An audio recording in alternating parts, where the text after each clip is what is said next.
ኦኬ እሺ ሰው ወደ ዕለቱ ትምህርት ደግሞ እንለፍና አይኖ በጣም ሰዓቱን ያው ገፋ አድርገናል ዛሬ ኦሬዲ ለ4:10 ጉዳይ ሆኗልና ግን አንድ ትምህርት ብቻ ስለሆነ የምናነሳው ነገረ ክርስቶስን ብቻ ባለፈው እንደምታስታውሱት መሰረታዊ የክርስትና ትምህርት ለምን እንማራለን የሚለውንና ሚስጥረ ስላሴን ሁለቱንም አንድ ላይ አድርገን ስለሰጠናችሁ የተወሰነ በልኪ ነገር ነው። ትንሽ ሰፋ ነገር ብሎ ሊሆን ይችላል።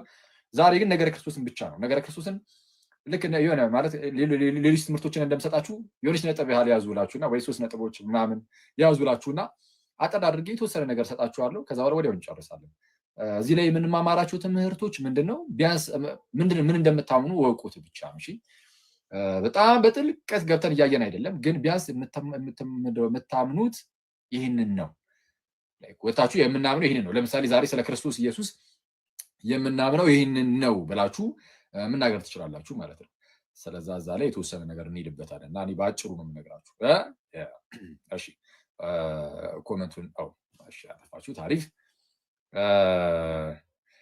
ነገረ ክርስቶስ የክርስቶስ ነገር የክርስቶስ ትምህርት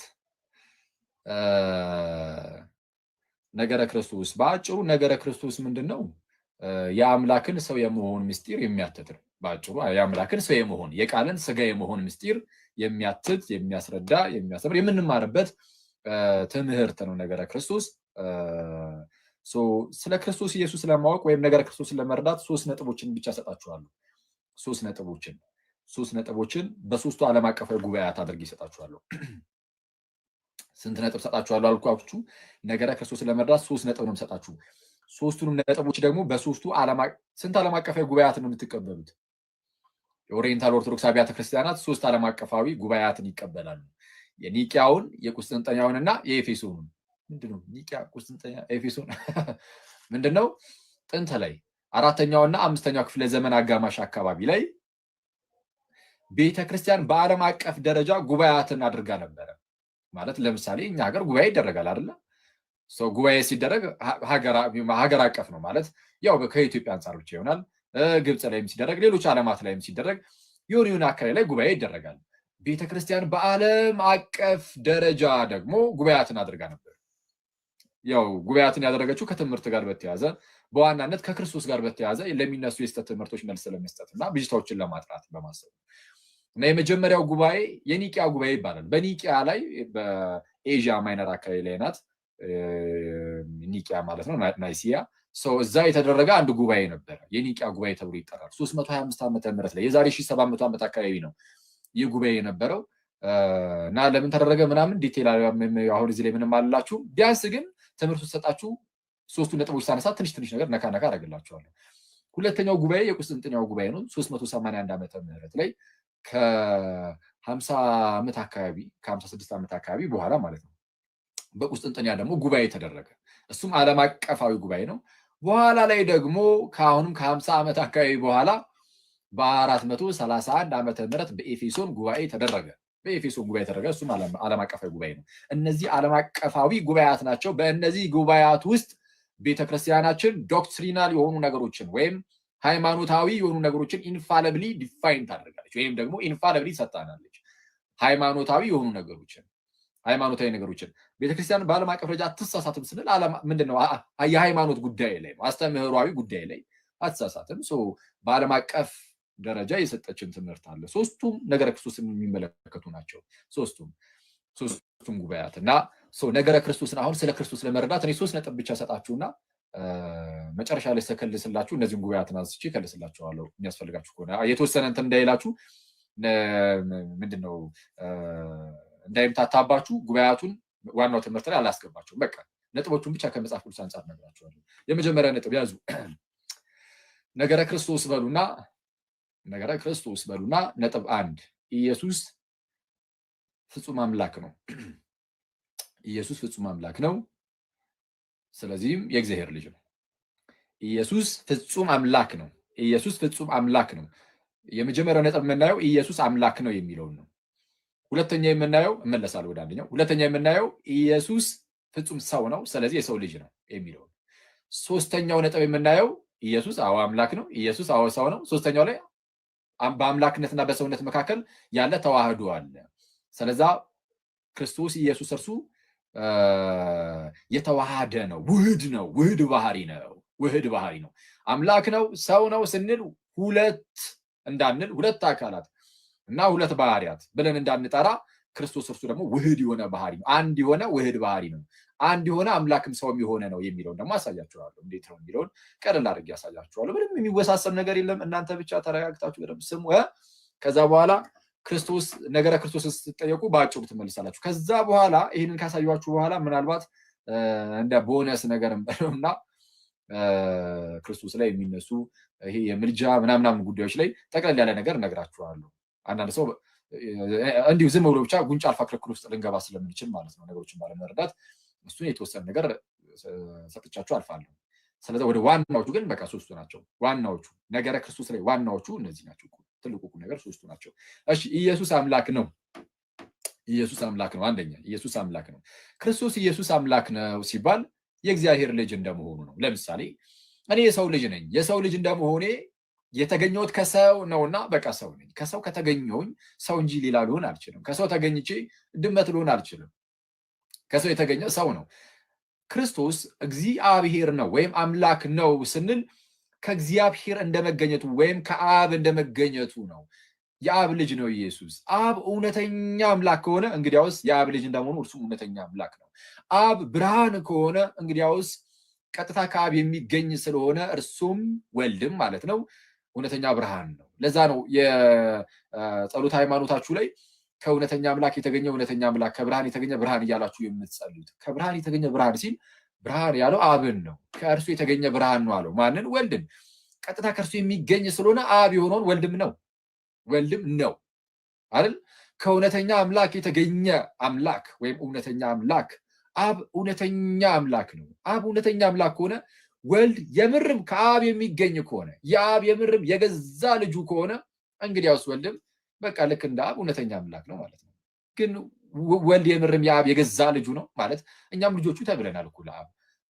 ግን የወልድ ምንድን ነው የሚለየው ከተባለ አሁን ከዚህ ቀደም ከትንሽ ቀናት በፊት ኢየሱስ እርሱ ክርስቶስ የእግዚአብሔር ልጅ ነው በሚል ርዕስ ገብተን ተማምረን ነበር። ስለዛ ያው እሱ ስለተማማራችሁ ቀለል አድርጌ ስለሱ የተወሰነ ነገር ከለስ ነገር አድርጌላችሁ አልፋለሁ ማለት ነው።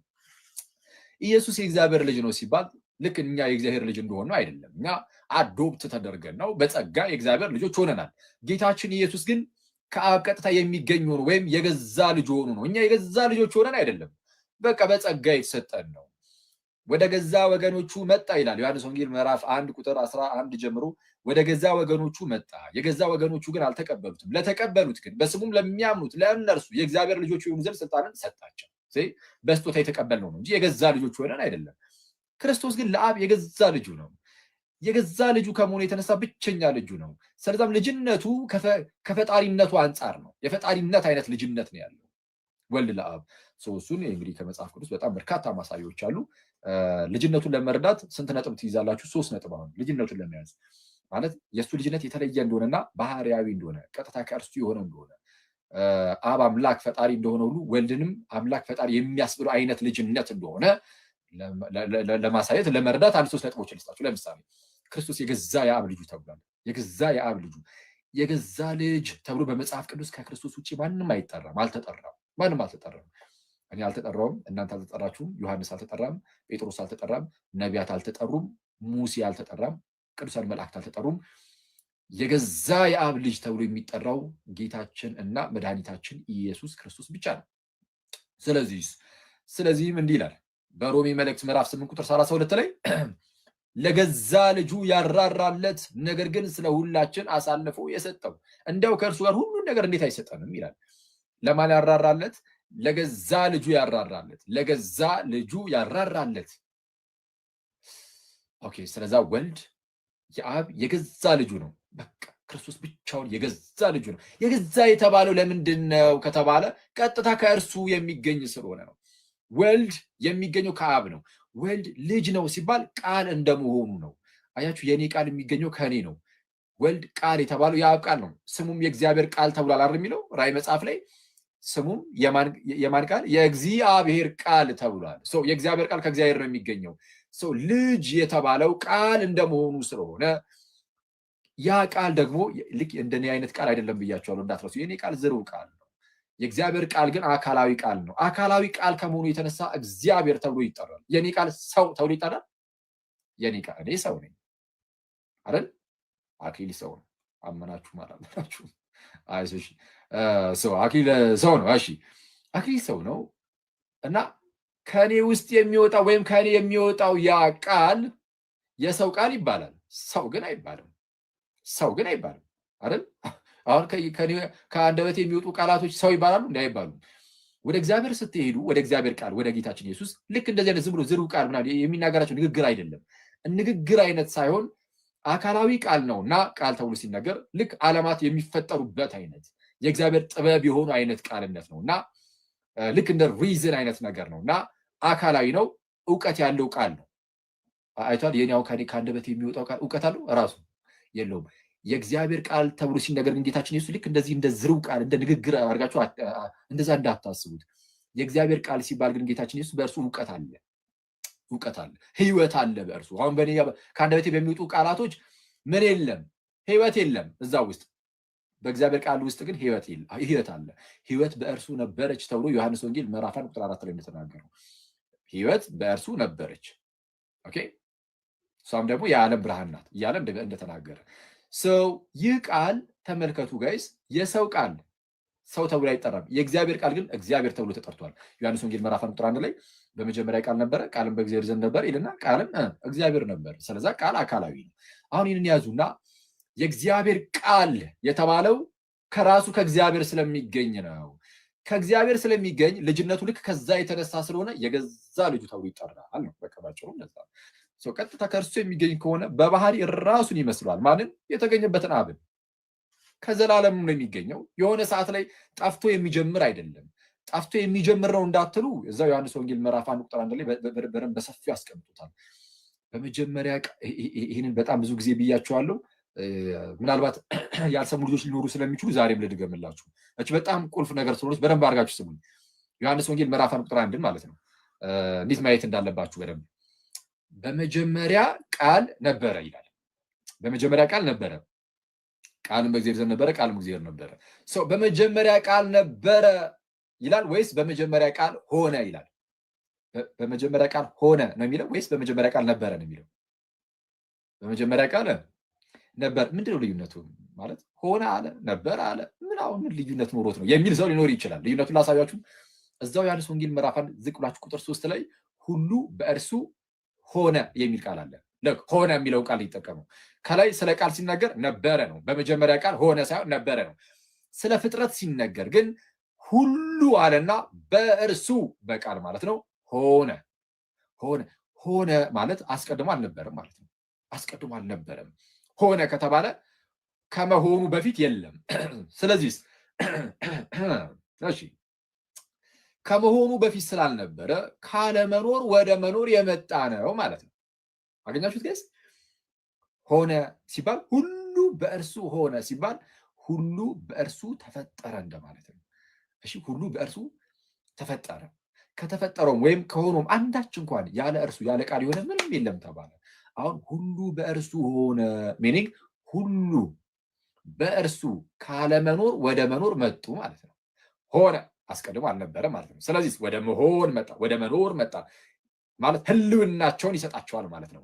ካለመኖር ወደ መኖር ይመጣሉ ማለት ነው። አስቀድሞ ያልኖሩበት ጊዜ አለ። ሆነ ስለተባለ ሁሉ በእርሱ ሆነ ስላለ አስቀድሞ ግን አልነበረም። በቃ ሁሉም አስቀድሞ አልነበረም። ካለመኖር ነው የመጣው። ሰማይ ምድርም በሰማይ ውስጥ ያለውም በምድርም ውስጥ ያለውም የሚታየውም የማይታየውም አለቅነት፣ ስልጣናት፣ ጌትነት፣ ዙፋናት ሁሉ ካለመኖር ወደ መኖር የመጡ ናቸው። ስለዚህ ሆነ ተብሎ ለእነርሱ ይነገራል። ለቃል ግን ለእግዚአብሔር ቃል ግን በመጀመሪያ ቃል ሆነ አይልም። ሆነ ቢል ኖሮ ቃል ሆነ ስለዚህ አስቀድሞ አልነበረም ማለት ነው እንላለን። እንደዛ ነበር የምንለው። እንደዛ ቢሆን ኖሮ ግን አላለም መጽሐፉ። በመጀመሪያ ቃል ሆነ ሳይሆን ነበረ። በቃ ነበረ። ስለዛ የሆነ ሰዓት ላይ የመጣ ሳይሆን ከዘላለሙም አለ ነው። ስለዛ በመጀመሪያ ቃል ነበረ፣ ቃልም በእግዚአብሔር ዘንድ ነበረ ይላል። ቀጣዩ ማለት ነው። ቃልም በእግዚአብሔር ዘንድ ነበረ ይላል ወይስ ቃልም በእግዚአብሔር ዘንድ ሆነ ይላል? ቃል በእግዚአብሔር ዘንድ ሆነ ከተባለ ቃል ከዘላለሙ ቢኖርም እንኳን በመጀመሪያ ቃል ነበረ ስለሚል ማለት ነው።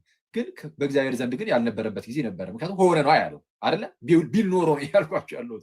ቃልም በእግዚአብሔር ዘንድ ሆነ ቢል አስቀድሞ በእግዚአብሔር ዘንድ አልነበረም፣ ከዛ በኋላ ሆነ ያስብላል። ግን እንደዛ አላለም መጽሐፉ። ምንድን ያለው? ቃልም በእግዚአብሔር ዘንድ ነበረ። ከዘላለሙ የነበረው ያ ቃል የእግዚአብሔር ቃል ነው እና ከዘላለሙ በእግዚአብሔር ዘንድ ወይም ከእግዚአብሔር ጋር የነበረ ቃል ነው። ቃልም ይላል ቀጣይ ደግሞ እግዚአብሔር ሆነ። ተመልከቱ፣ ቃል እግዚአብሔር ሆነ ይላል። ቃል እግዚአብሔር ሆነ ካለ ምን እያለ ነው? ቃል እግዚአብሔር ሆነ ካለ ቃል አስቀድሞ እግዚአብሔር አልነበረም። ከዛ የሆነ ሰዓት ላይ ነው እግዚአብሔር የሆነው ማለት ነው። እግዚአብሔር ሆነ ይሰመርበት፣ ሆነ የሚለው ቃል እግዚአብሔር ሆነ ከተባለ ኦኬ፣ አስቀድሞ ግን አልነበረም እግዚአብሔር። ቃል እግዚአብሔር ያልነበረበት ጊዜ አለ እና የሆነ ሰዓት ላይ ነው እግዚአብሔርነትን ያገኘው ወይም እግዚአብሔር የሆነው ያስብላል። ግን እንደዛ አይልም መጽሐፉ።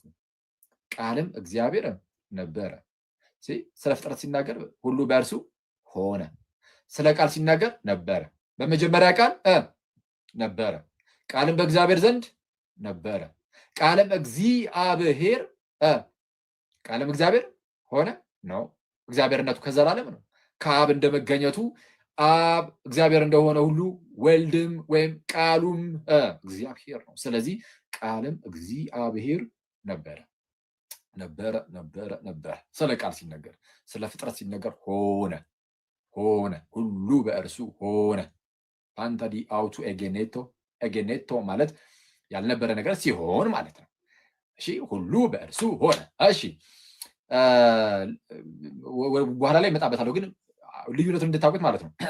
ቁጥር 14 ላይ ቃልም ስጋ ነበረ ይላል ወይስ ሆነ? ስለ ስጋው ሲነገር ቃል ስጋ ነበረ ይላል ወይስ ሆነ?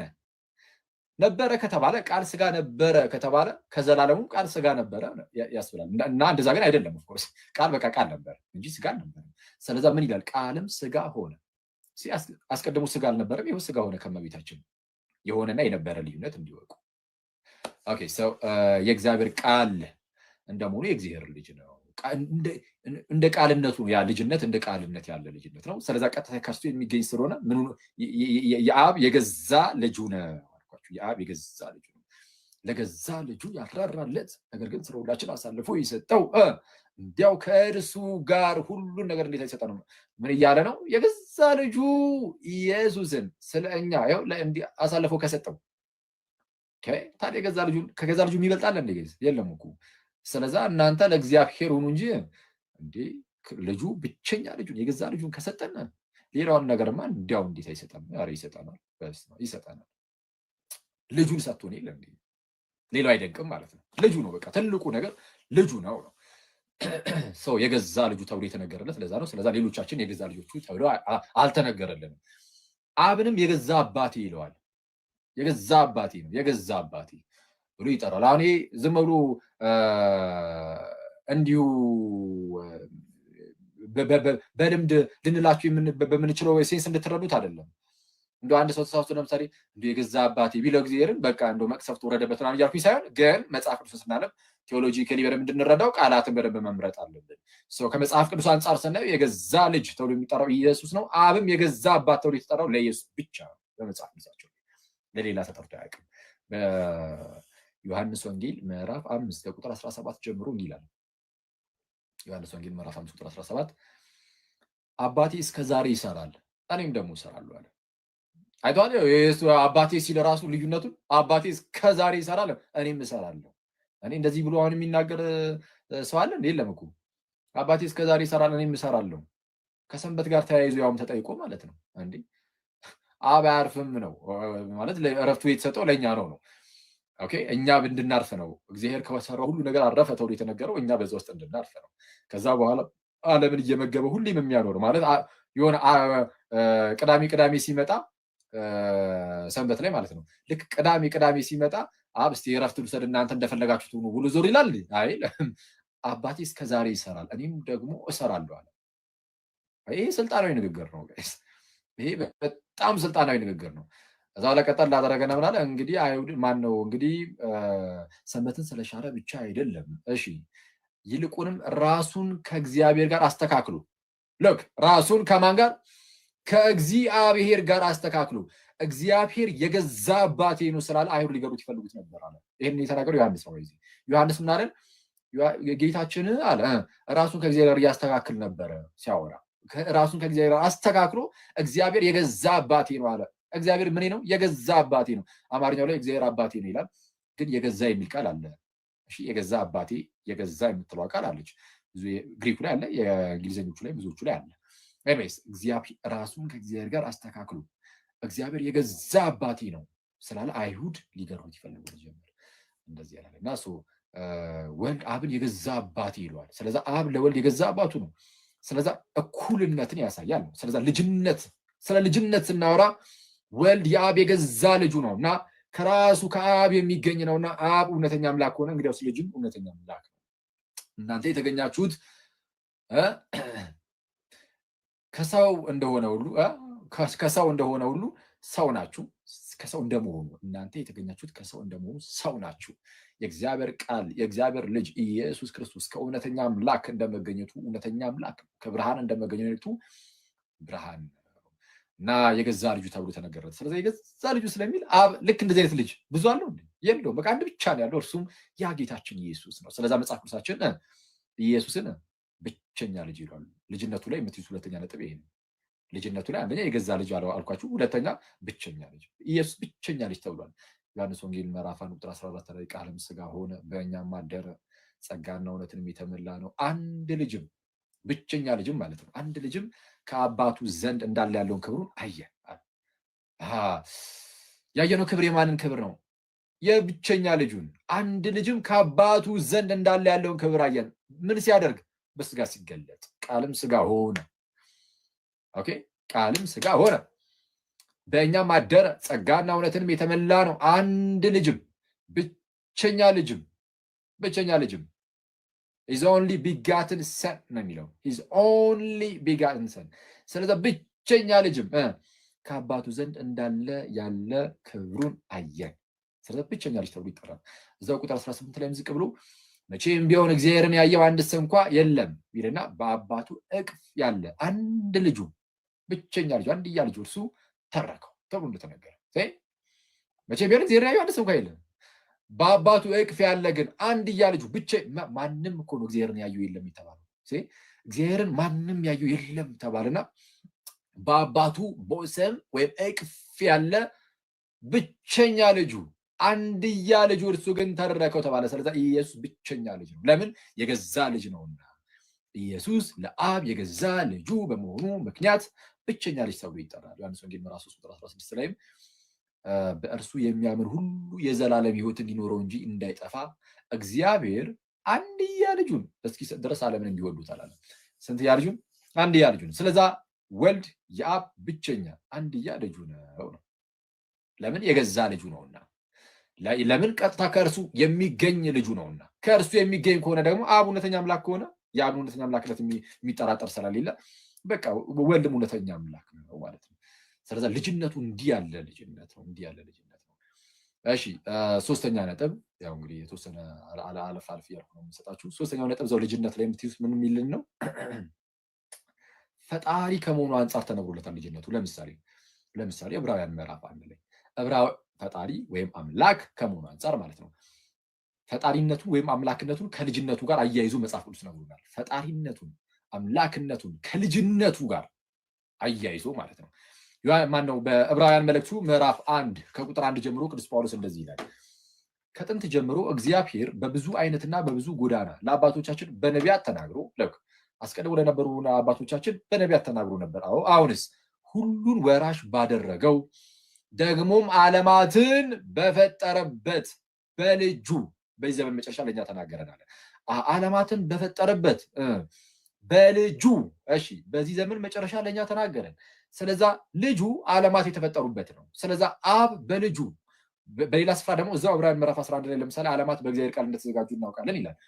ስለዛ ዓለማት የተዘጋጁት በእግዚአብሔር ቃል ነው። ሌላ ክፍል ላይ ደግሞ በልጁ እንደሆነ ይነግሩናል። ስለዛ ቃሉ ነው ልጁ፣ አለቀ፣ ሌላ ነገር የለውም። ስለዚህ ዓለማትን ዘመናትን ወይም ጊዜያትን ሁሉ በልጁ ፈጠረ ማለት ልጁ ዘላለማዊ ነው፣ ከጊዜ ሁሉ በፊት ስለሆነ ጊዜም የተፈጠረው በልጁ ስለሆነ እግዚአብሔር በልጁ ዓለማትን ፈጠረ። ዓለማትን በፈጠረበት በልጁ በዚህ ዘመን መጨረሻ ላይ ነገረን። ስለዚህ ልጅ ነው ሲባል ዓለማት እንኳን የተፈጠሩበት ከመሆኑ አንጻር ስለሆነ ፈጣሪነቱን አምላክነቱን የሚያሳይ ነው ልጅነቱ።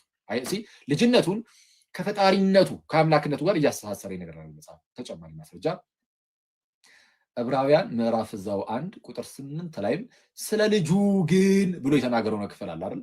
ስለ መላእክትና ወልድን ሲያነጻጽር ልጁን ማለት ነው።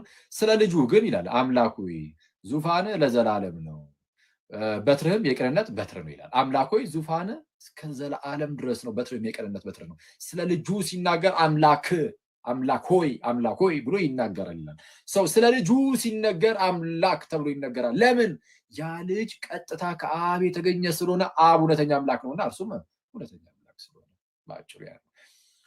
ተጨማሪ ማስረጃ ቆላሲስ ምዕራፍ 1 ቁጥር 15 ይሄንን ከዚህ ቀደም በነበረው ክፍላችን ላይ እነዚህ ነገሮችን አይተን ነበር። ቆላሲስ ምዕራፍ 1 ቁጥር 15 ላይ እርሱ የማይታይ አምላክ ምሳሌ ነው ይላል። እርሱ የማይታይ አምላክ ምሳሌ ነው ይልና የሚታዩትም ሆኑ የማይታዩት በሰማይም በምድርም ያለው አለቅነት ቢሆን ስልጣናት፣ ጌትነት ቢሆን ዙፋናት ሁሉ በእርሱ ተፈጥረዋልና የማይታይ አምላክ ምሳሌ ተብሎ የተጠራው በልጁ ማለት ነው። ሁሉ በእርሱ ተፈጥረዋል እና ከፍጥረት በፊት በኩር ነው። በኩር ማለት ፕሮቶቶኮስ መጀመሪያ የተወለደ ማለት ነው። የተወለደ መጀመሪያ የተፈጠረ አይለውም። ይህንን ይዝና አርጌንስ የተባለ አንድ ሊቅ ስለ ፍጥረት ሲናገር ተፈጠሩ ይላል። ስለ ልጁ ሲናገር ግን ከፍጥረቱ ሁሉ በፊት ተፈጠረ አይልም፣ ተወለደ ነው የሚለው። ስለዛ ወልድ ያልነበረበት ጊዜ የለም እያለ ያስረዳል። ስለዛ ሁሉ በእርሱ ተፈጥረዋልና ከፍጥረት ሁሉ በፊት በኩር ነው፣ ልጅ ነው። ልጅነቱን ከፍጥረት ጋር እንደዚህ አስተሳስሮ ይነግረናል። አስቡት፣ የፈጠረውን ፍጥረት ምን ነው አለን? የሚታየው የማይታየው፣ በሰማይ ያለው በምድር ያለው፣ አለቅነት፣ ስልጣናት፣ ጌትነት፣ ዙፋናት ሁሉ ምን አስቀረ? ምንም አላስቀረም። ሁሉ በእርሱ ተፈጥረዋል እና ከፍጥረት ሁሉ በፊት በኩር ነው። ከምን በፊት? ከፍጥረት። ስለዛ ቃል ፍጡር አይደለም ማለት ነው። ምክንያቱም ከፍጥረት በፊት ነው እያለ ነው። ራሱን ፍጥረት ከሆነ እዛው ፍጥረት ውስጥ ይደመራል። ከፍጥረት ሁሉ በፊት በኩር ነው በማለቱ ከፍጥረት ይለየዋል።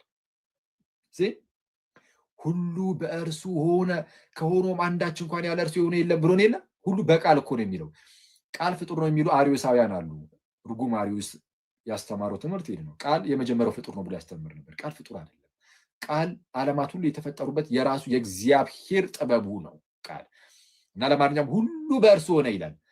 ሁሉ በእርሱ ተፈጠረ ማለት ነው። ከተፈጠረውም አንዳች እንኳን ያለ እርሱ የሆነ ወይም የተፈጠረ የለም ይላል። ቃል ራሱ ፍጡር ከሆነ እንግዲያውስ ራሱን በራሱ ፈጠረ። ምክንያቱም ከተፈጠረው ነገሮች ውስጥ ያለ እርሱ የተፈጠረ ምንም የለም ስለሚል እና ይሄ ደግሞ አደገኛ ዳይሌማ ነው ማለት ራሱን በራሱ ሊፈጠር ስለማይችል ኤግዚስት የማያደርግ ነገር ራሱ ፈጥሮ ተነሳ አይባልም። ግልጽ ነው። እና ሰው ፈጣሪነቱን ከልጅነቱ ጋር እንደዚህ አቆራኝቶ አስተሳስሮ ደግሞ ይናገራል። ስለዛ ክርስቶስ ኢየሱስ እርሱ በእውነት ፍጹም አምላክ ነው። አምላክነቱ ልጅ ከመሆኑ አንፃር ከአብ የተገኘ ነው። ስለዛ አምላክ ነው እና አምላክነቱን በጣም በሰፊው መጽሐፍ ቅዱስ በተለያየ መልኩ ይሄ አምላክ እያለ ብቻ ይኸው ቲቶ ለምሳሌ ምዕራፍ 2 ቁጥር 13 ላይ ከዚህ ቀደም እንዳሳያችሁ ታላቁ አምላካችንና መድኃኒታችን ይለዋል ኢየሱስን። ሮሜ 9:5 ላይም እንደዚሁ ለዘላለም የተባረከ አምላክ ነው ይለዋል። በመጀመሪያ ዮሐንስ መልእክት ምዕራፍ 5 ቁጥር 20 ላይም እውነተኛ አምላክ ብሎ ይጠራዋል ኢየሱስን ወልድን። እርሱም እውነተኛ አምላክ ነው ይለዋል። ቀጥታ አምላክ ብቻ ተብሎ መጠራት ግን አይደለም ያላችሁ። አሁን እንዳሳያችሁ ዮሐንስ 1:1 ላይም ቃልም እግዚአብሔር ነበረ ብሎ በግልጽ ይጠራዋል። ይህ ብቻ ሳይሆን ግን ፈጣሪነቱን ደግሞ እንዳየነው በግልጽ መጽሐፍ ውስጥ ያስቀምጣል። ፕላስ ለእግዚአብሔር ብቻ ለፈጣሪ ብቻ የሚሰጡ የተለያዩ ተርሞችን ወይም መጠሪያዎችን ታይትሎችን ደግሞ ይወስዳል። ለምሳሌ የነገስታት ንጉስ፣ የንጉሶች ንጉስ ተብሎ በመጽሐፍ ቅዱሳቸው ላይ የተጠራው እግዚአብሔር ብቻ ነው።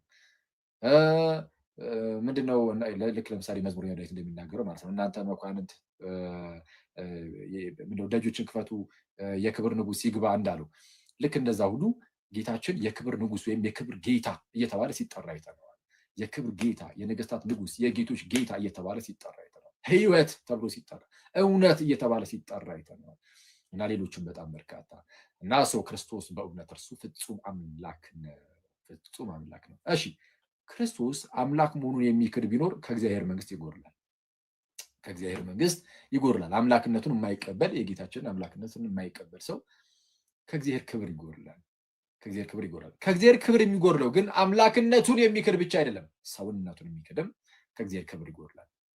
የጌታችን የክርስቶስ ኢየሱስን ፍጹም ሰውነቱን የሚክድ ማለት ነው። ኦኬ፣ ስለዚህ ሁለተኛው ነጥብ ላይ እንግባና ቶሎ እንጨርስ። ሁለተኛው ነጥብ ኢየሱስ እርሱ ፍጹም ሰው ነው። ስለዚህም የሰው ልጅ ነው። ስለዚህም የምን ልጅ ነው? የሰው ልጅ ነው። ታስታውሳላችሁ፣ የመጀመሪያው ነጥብ ላይ ክርስቶስ የእግዚአብሔር ማነው ፍጹም አምላክ ነው ስንል የእግዚአብሔር ልጅ እንደመሆኑ ነው፣ የአምላክ ልጅ እንደመሆኑ ነው ብለናል። ቀጥታ ከአምላክ የሚገኝ እንደመሆኑ የአምላክ ልጅ ተብሏል። ልክ እንደዚህ ሁሉ ደግሞ በዘመን ፍጻሜ እግዚአብሔር ከሴት የተገኘ ልጁን ወይም ከሴት የተወለደ ልጁን ላከው እንዳለ ገላትያ ምዕራፍ 4 ቁጥር 4 ላይ በዘመን ፍጻሜ እግዚአብሔር ከሴት የተወለደ ከሴት የተገኘ ልጁን ላከ ይላል። ከሴት የተባለው ሴቲቱ ቅድስት ድንግል ናት። ከወላዲታ ከእመቤታችን ጌታችን ኢየሱስ ተወለደ። ስለዚህ እመቤታችን ወላዲተ አምላክ ትባላለች። ኦኬ፣ በስጋ ከእመቤታችን እንደመወለዱ ተመልከቱ። የሰው ልጅ ነውና ሰው ነው። በቃ አለቀ። የአምላክ ልጅ እንደመሆኑ አምላክ እንዳልነው የሰው ልጅ እንደመሆኑ ደግሞ ሰው ተብሎ ደግሞ ይጠራል። ከእመቤታችን በስጋ ተገኝቷልና ልክ ከአብ የተገኘ እንዳልነው የተፈጠረ አይደለም፣ የተገኘ ልክ ምንድነው ከብርሃን የሚገኝ ብርሃን አለ አይደል? ልክ እንደዛ ማለት ነው። እየፈጠረ አይደለም፣ መሽቀዳደምም የለም። ልክ እንደዚህ ሁሉ ከእመቤታችንም በስጋ ደግሞ ተገኝቷል። ቃል ከአብ እንደተገኘ ሁሉ በስጋ ደግሞ ከእመቤታችን ተገኝቷል። ሚኒንግ የእመቤታችን ባህሪ የጌታችንን ባህሪ ነው። ሰው እንደመሆኑ የእመቤታችን ባህሪ ከኛ ባህሪ ይለያል? አይለይም። የእኛ ባህሪ የጌታችንን ባህሪ ነው። ስለዛ ከእመቤታችን በስጋ እንደመወለዱ በባህሪ እኛን ይመስለናል። ከአብ ቀጥታ እንደመገኘቱ ራሱን አብን ይመስላል። አምላክ ነው። በኋላ ደግሞ በስጋ ከእመቤታችን እንደመወለዱ ደግሞ ሰው ነውና በባህሪ እኛንም ይመስለናል። ስለዛ ክርስቶስ በባህሪ እኛንም አብንም ነው የሚመስለው። አብን ብቻ አይደለም፣ እኛንም ይመስላል። በባህሪ ማለት ነው። ይሄ ደብል ኮንሰብስቴንሻሊቲ ይሉታል። አብ ከወልድ ጋር ወልድ ከአብ ጋር ኮንሰብስቴንሻል ነው። አምላክ እንደመሆኑ ሰው እንደመሆኑ ደግሞ ከኛ ጋር ኮንሰብስቴንሻል ነው። ወይስ በባህሪ አንድ ነው? ከኛ ጋር በባህሪ አንድ ነው ጌታችን ሰው እንደመሆኑ፣ አምላክ እንደመሆኑ ደግሞ ከአባቱ ጋር አንድ ነው በባህሪ። ስለዛ ሰውነቱ ላይ ከእመቤታችን የተገኘ ነው። ሰው ከእመቤታችን የተገኘ ነው ሲባል ዝም ብሎ አንዳንድ ሰዎች ምን ብሎ ይናገራሉ? ዝም ብሎ እንደ ቱቦ ብቻ ዝም ብሎ አለፈባት ይላሉ። ጌታ ይቅር ይበላቸውና ክብር ምስጋናም ለእርሱ ለእመቤታችንም ደግሞ ይሁንና ቀጥታ ከእርሷ እንትን አላለም። በቃ ዝም ብሎ በእርሷ ውስጥ ብቻ ዝም ብሎ አለፈባት አይነት ነገር ብሎ የሚናገሩ ሰዎች ተነስተው ነበር። ጥንት ላይ እነ ቫለንቲኑስ እንደዛ ብሎ ያስተምሩ ነበረ እና የቫለንቲኑስ ደቀ መዛሙርት ደግሞ አሁን ተነስተዋል። ኦንሊ ጂሰስ የሚባል ቤተ እምነት አለ ብያቸዋለሁ። እነሱ የስላሴን ትምህርት ብቻ አይደለም የሚክሉት፣ ራሱ እዛው ስጋዊ ላይም ስጋ ሲሆን ራሱ ቃል ከእመቤታችን ስጋ ነስቶ አይደለም ከእርሷ የተገኘ፣ በፍጹም አይደለም ከእርሷ የተገኘ ሳይሆን በቃ ራሱ ቃሉ ነው ወደ ስጋ እንደ ስጋ የሆነው ቃሉ ለአዚፍ የሆነ ስጋው ከቃል የተፈጠረ የተዘጋጀ ነው፣ ከቃል የተዘጋጀ እንጂ የእኛን ስጋ ጭራሽ አልተካፈለ አይነት ነገር ያስተምራሉ። ይህ ስህተት ነው። ቅድስት ኤልሳቤጥ መንፈስ ቅዱስ ሞልቶባት ምን ብላ ተናገረች? እንዲህ ይላል ቅድስት ኤልሳቤጥ መንፈስ ቅዱስ ይሞላ ብዙ ሲናገር መስማት ይሻላል አይሻልም? አንድ እንደዛ ይሻላል። ሉቃስ ወንጌል ምዕራፍ 12 እንዲህ ይላል፣ በታላቅ ድምፅም ጮኻ እንዲህ አለች። አንቺ ቅድስት ኤልሳቤጥ ልክ እመቤታችን ወደ እርሷ መታ የሰላምቷን ድምፅ ስታሰማት መንፈስ ቅዱስ በኤልሳቤጥ ላይ ይወርድና ዘንድ በታላቅ ድምፅ ጮኻ እንድትመሰክር ያደርጋታል። መንፈስ ቅዱስ የተደበቀውን የተሰወረውን ነገር ይገልጥላትና ምን ብላ እንድትመሰክር ያደርጋታል? በታላቅ ድምፅ ጮኻ እንዲህ አለች፣ አንቺ ከሴቶች መካከል የተባረክሽ ነሽ፣ የማኅፀንሽም ፍሬ የተባረከ ነው። የጌታዬ እናት ወደ እኔ ትመጣ ዘንድ እንዴት ይሆንልኛል? አንቺ ከሴቶች መካከል የተባረክሽ ነሽ፣ ትክክል። ከዛ በኋላ ደግሞ ምን አለች? ስለ ልጇ ስትናገር የማኅፀንሽ ፍሬ። ኦኬ፣ የማኅፀንሽ ፍሬ ማለት ከማኅፀንሽ የሚገኘው ማለት ነው። ኦኬ፣ ፍሬ ቀጥታ የሚገኝ ነው። ለምሳሌ የሆነ የዛፍ ፍሬ ከተባለ ያ ፍሬ ከዛ ዛፍ ላይ የሚገኘው። የማኅፀንሽ ፍሬ ከተባለ ከዛው ከማኅፀን ውስጥ የሚገኝ ነው። ኮንሲቭ የሚደረገው የሚጸነሰው እዛው ስለሆነ የሚጸነሰው በመንፈስ ቅዱስ አሰራር ከእመቤታችን ነው። ኦኬ፣ በመንፈስ ቅዱስ አሰራር ማለት ነው። ስለዚህም የማህፀንሽ ፍሬ ተባለ። የማህፀን ፍሬ ተብሎ ከእርሷ ከሴት አልተገኘም የሚባል ነገር የለም። የሆድሽ ፍሬ፣ የማህፀንሽ ፍሬ፣ የሆድ ፍሬ፣ የማህፀን ፍሬ፣ የወገብ ፍሬ እየተባለ ሲነገር በመጽሐፍ ቅዱስ ላይ ሁሌም ቢሆን ምንን የሚያመለክተው? ባዮሎጂካል የሆነ ልጅነትን የሚያሳይ ነው። አለቀ። ለምሳሌ አንዲት ሴት የሆነ ልጅን አዶፕት ብታደርግ አንዲት ሴት ማለት ነው ማለት ምንድን ይባላል? ልጅን በማደጎ ልታሳድግ ብትወስድ እና በማደጎ ብትወስድ ልጁን የማህፀኗ ፍሬ ነው እንደሚባለው አይደለም። የማህፀኗ ፍሬ አይደለም።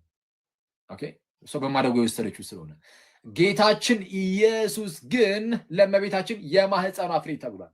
የማህፀኗ ፍሬ የተባለው በእርሷ ዝም ብሎ ስላለፈ አይደለም፣ ከእርሷ የተገኘም ስለሆነ ነው።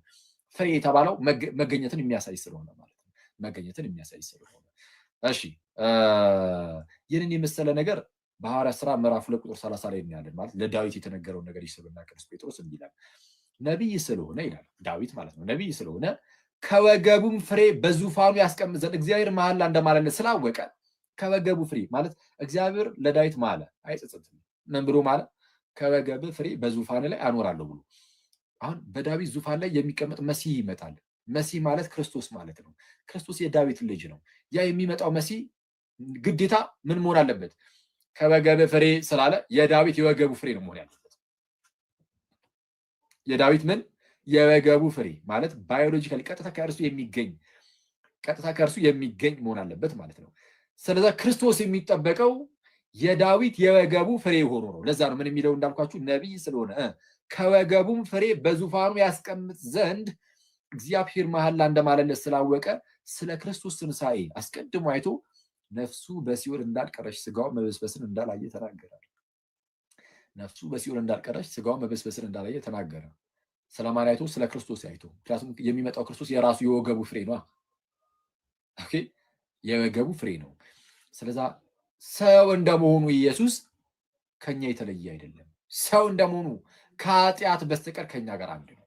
ሰው እንደመሆኑ ከኃጢአት በስተቀር ጌታችን ኢየሱስ የማርያም ልጅ ነው። ቀጥታ ከእርሷ ስጋ ነስቶ የተገኘ ነው። በስጋ ከእመቤታችን የተገኘ ነው። በነገራችን ላይ ገላትያ ምዕራፍ 4 ላይም ምንድነው በዘመን ፍጻሜ እግዚአብሔር ከሴት የተገኘ ልጁ ነው የሚለው። የተወለደ ይላል፣ ችግር የለም። የተወለደ ተብሎ የሚተረጉም የተገኘ ተብሎም ደግሞ ይተረጉማል። ጊኖማይ የሚለው የግሪክ ቃል መገኘትን የሚያሳይ ነው። ሰው ከሴት የተገኘ ልጁ ብሎ ያስቀምጣል። ልክ ሮሚ ምዕራፍ 1 ቁጥር 3 ላይ እንደሚናገረው ማለት ነው። በስጋ ከዳዊት ዘር ስለተገኘ፣ በስጋ ከማን? ከዳዊት ዘር ስለተገኘ። በስጋ ተገኝቷል፣ አለቀ። በስጋ የተገኘ ነው። ከማን? ከሰው። ልክ አምላክ እንደመሆኑ ከአብ የተገኘ ሆኖ እውነተኛ አምላክ እንደተባለው ሰው እንደመሆኑም ከእውነተኛ ሰው ከእመቤታችን የተገኘ እውነተኛ ሰው ከኃጢአት በቀር በነገር ሁሉ እኛን የመሰለ ሆነ። ዕብራውያን ምዕራፍ 4 ቁጥር 15 እንደሚናገረው ማለት ነው። ስለዚህ አሁን የዳዊት የወገቡ ፍሬ መሲሁ ክርስቶስ የዳዊት የወገቡ ፍሬ ነው።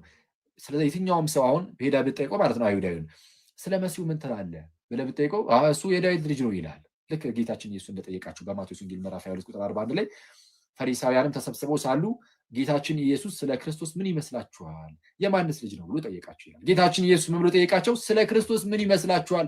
የማንስ ልጅ ነው? የማንስ ልጅ ነው? የዳዊት ልጅ ነው አሉት። በቃ የዳዊት ልጅ እንደሆነ ነው የሚያውቁት። ምክንያቱም የተገባው ቃል የወገቡ ፍሬ እንደሆነ ነው የተነገረው። ስለዚህ የዳዊት ልጅ ብለው ነው የሚጠብቁት። ቀለል አድርገው እና አልተሳሳቱም። በዚህ ክፍል ላይ የዳዊት ልጅ በማለታቸው አልተሳሳቱም። ግን እነሱ የእግዚአብሔር ልጅነቱን ደግሞ ይረሱታል፣ ይዘነጉታል። ለማንኛውም የዳዊት ልጅ መሆኑን ግን ይህ የማቴዎስ ወንጌል መጀመር ልክ ገና ሲጀምር መጽሐፉን ምን ብሎ የሚጀምረው?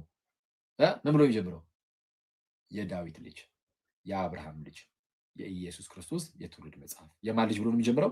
የዳዊት ልጅ፣ የዳዊት ልጅ፣ የዳዊት ልጅ። ስለዛ የዳዊት ልጅ፣ የአብርሃም ልጅ፣ የኢየሱስ ክርስቶስ የትውልድ መጽሐፍ ይልና ሊኔጁን ያስቀምጣል። አብርሃም ይስሐቅን ወለደ፣ ይስሐቅ እንደዛ ያዕቆብ ምናምን እያለ ያዕቆብ ይሁዳን፣ ይሁዳ ከተማር ፋሪስና ዛራን እያለ እንደዚህ ይሄዳል ማለት ነው። ከዛ በፋሪስ በኩል እያለ ይሄዳል ኤስሮ ምናምን እና ይህን የዘር ሐረጉን ይዘረዝራል። ለምን? በስጋ ከዚህ ከአባቶች ነው የሚመጣው ክርስቶስ ኢየሱስ። ለዛ ነው። እዛም ነው እንዳልኳችሁም በዚህ በሮሜ መልእክቱ ቅዱስ ጳውሎስ ምዕራፍ 9 ቁጥር 5 ላይ አባቶች ለእነርሱ ናቸውና ይለናል፣ ለአይሁዳውያን ከእነርሱም ክርስቶስ በስጋ መጣ ይላል። ከእነርሱም ክርስቶስ በስጋ መጣ። በስጋ የመጣው ከእነርሱ ነው፣ ከአይሁዳውያን። አረ ከእነርሱ ከሆነ አለቀ። በስጋ ቀጥታ ከሰው የተገኘ ነው፣ ከመቤታችን የተገኘ ነው። ቫሌንቲኖሳውያን እንደሚናገሩት፣ አሁን ላይ ያሉ ኦንሊ ጂሰሶች እንደሚናገሩት ኢየሱስ ክርስቶስ አዳሚክ ኦሪጅን የለውም እንደሚሉት አይደለም። ወይም አዳማዊ ማለት ከአዳም የመጣውን ስጋ አልያዘውም እንደሚሉት አይደለም። ቀጥታ ከእመቤታችን ስጋን ተካፍሏል፣ ስጋን ነስቷል። ስለዚህም ሰው እንደመሆኑ ከኛ ጋር አንድ ነው እና እንደዛ ነው። ጌታችን ኢየሱስ ምን ተባለ? በስጋ አባቶች ለእነርሱ ናቸው፣ ክርስቶስም ከእነርሱ በስጋ መጣ። ክርስቶስ ከእነርሱ በስጋ መጣ፣ በስጋ መጥቷል። ከእነርሱ ብሎ ማለት ነው። ከእነርሱ በስጋ መጣ። ግን እርሱም ለዘላለም የተባረከ ከሁሉ በላይ ሆኖ ለዘላለም የተባረከ አምላክ ነው። አሜን ይላል። ከሁሉ በላይ ሆኖ ጋይስ ለዘላለም የተባረከው አምላክ እርሱ በስጋ ግን ከአይሁዳውያን ከአባቶች መጥቷል። አለቀ። እሱ ነው። ስለዛ ክርስቶስ ምንድነው? ፍጹም ሰው ነው። ለዛ ነው አንዳንድ ሰዎች በሰዓቱ የክርስቶስ ስጋ ክደው የተነሱ በፊትም ነበሩ። እውነቱን ለመናገር ከነ ቫለንቲኑስ በፊትም ሪል ስጋ እውነተኛ ስጋ የለውም የሚሉ ሰዎች ነበሩ። ዮሐንስ ለእንደነዚህ አይነት ሰዎች በሰፊው መልስ ሰጥቷል። ኢቨን ዮሐንስ ወንጌል ምዕራፍ 1 ቁጥር 14 ራሱ ሲጽፍ አፖሎጂቲካል የሆነ ዕቅበተ እምነታዊ የሆነ መጽሐፍ ነው ይባላል። በዚህ ዮሐንስ ወንጌል ቃልም ስጋ ሆነ ያለውም ለዛ ነው። ቃል ስጋ መሰለ ሳይሆን እንደዛ ብሎ ይናገሩ ነበረ አንዳንድ ሰዎች፣ የዶሴቲዝም እምነት አቀንቃኞች ቃል ስጋ መስሎ ታየ እንጂ ስጋ አልሆነ የሚሉ ሰዎች ነበሩ። ቃል ግን የምርም ስጋ ሆነ። ቃል ስጋ ሆነ፣ በእኛ አደረ፣ ጸጋና እውነትን የተመላ ነው። ኦኬ ክርስቶስ በስጋ እንደመጣ የማይታመን መንፈስ እርሱ የክርስቶስ ተቃዋሚ መንፈስ ነው አለ ዮሐንስ በመልእክቱ። ክርስቶስ በስጋ እንደመጣ የማይታመን መንፈስ፣ በሰዓቱ ስጋውን የሚክዱ ከሃዲያን ተነስተው ነበረ። እነርሱ የክርስቶስ ተቃዋሚ መንፈስ ናቸው። በቃ እሱ የክርስቶስ ተቃዋሚ መንፈስ ነው፣ ይሄን የሚክድ አለ። ስለዚህ ይሄ የክርስቶስን የሚቃወም መንፈስ ነው፣ ስፒሪት ነው፣ የክርስቶስ ተቃዋሚ የአንታይ ክራይስት ነው ማለት ነው። እሺ ስለዛ ክርስቶስ እርሱ ፍጹም ሰው ነው። አንዳንዶች ነፍስ የለውም ምናምን የሚሉም አሉ። ይህንን የሚሉት ቃል ስጋ ሆነ ስለሚል ይላሉ። ቃል ስጋ ሆነ ስለሚል እንደው ነፍስ የለም ዝም ብሎ ስጋን ብቻ ነው የወሰደው እና ራሽናል የሆነችው ነፍስ በመለኮቱ በኩል ትተካለች አይነት የሚመስል ነገር የሚናገሩ ሰዎች አሉ እና አቡሊናሪውስ ናቸው እነዚህ። እሱንም አባቶቻችን መልሰውታል። ቃል ስጋ ሆነ ሲል አዎ ስጋ ነው የሚለው፣ ግን ስጋ ማለት ግን ነፍስ የሌለው ማለት ግን አይደለም። ልክ ለምሳሌ በትንቢተ ኢዩኤል ምዕራፍ 2 ላይ እግዚአብሔር በዘመን ፍጻሜ መንፈሴን በስጋ ሁሉ ላይ ያፈሳለሁ ይላል። በምን ላይ? በስጋ ሁሉ ላይ ያፈሳለሁ ሲል መንፈሱን ነፍስ በሌለው ስጋ ላይ ማለት ነው፣ በቆዳ ላይ መንፈሱን ሊያፈስ ነው አይደለም። ስጋ የሚለው ቃል በመጽሐፍ ቅዱሳችን ሰውነትን በቃ ነፍስን የተዋሃደ ስጋን የሚያመለክት ሆኖ ሊገባ እንደዚህ ስለሚችል ማለት ነው። ቃልም ስጋ ሆነ ሲል ቀጥታ ስጋም ነፍስም የተዋሃደው ማነው? ስጋና ነፍስን ማለት ነው። ስጋና ነፍስን የነሳው ስጋና ነፍስን እና ከድህነት አንጻር አድርገው ይመልሱ። አክቹዋሊ ይህ መጽሐፍ ቅዱሳችን ላይም አባቱ ነፍሴን አደራ ሰጣለሁ እያለ እንደተናገሩ በመስቀል ላይ ነፍሴን ላኖራትም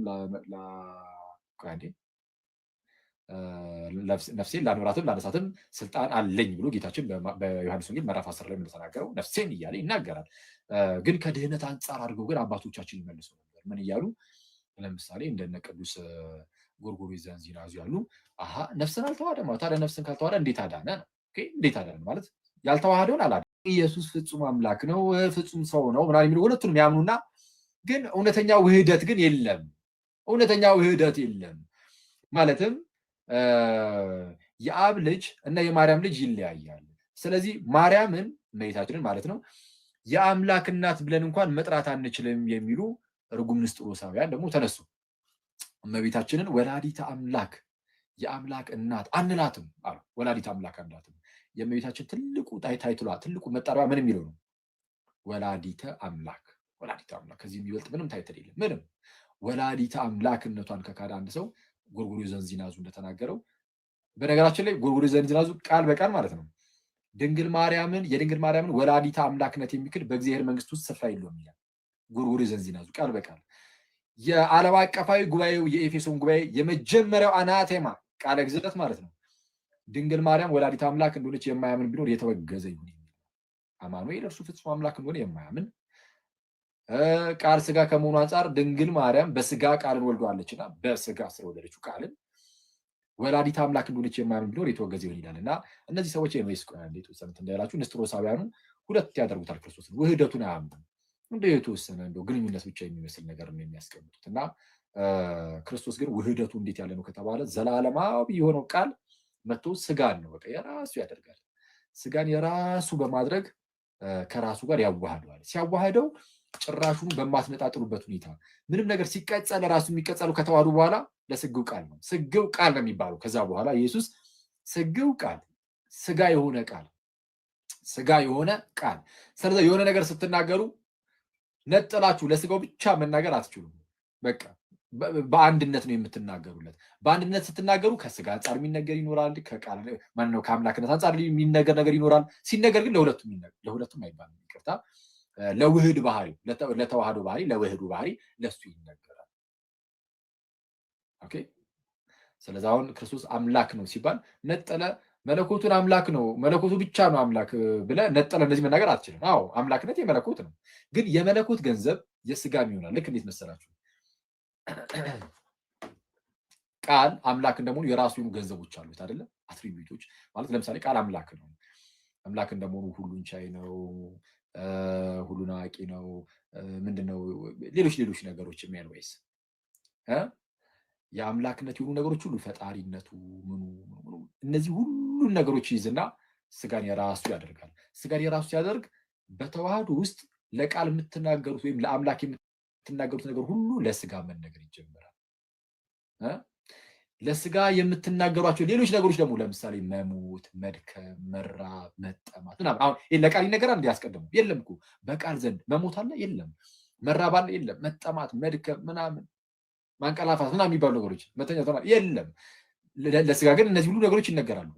ልክ ሲዋሃዱ ግን የአንዱ ገንዘብ ለአንዱ ሆኖ በተዋህዶ ውስጥ ለስግው ቃል ከአምላክነት አንጻር የሚነገረው ለስግው ቃል፣ ከስጋ አንጻር የሚነገረው ለስግው ቃል ሊነገር ይችላል።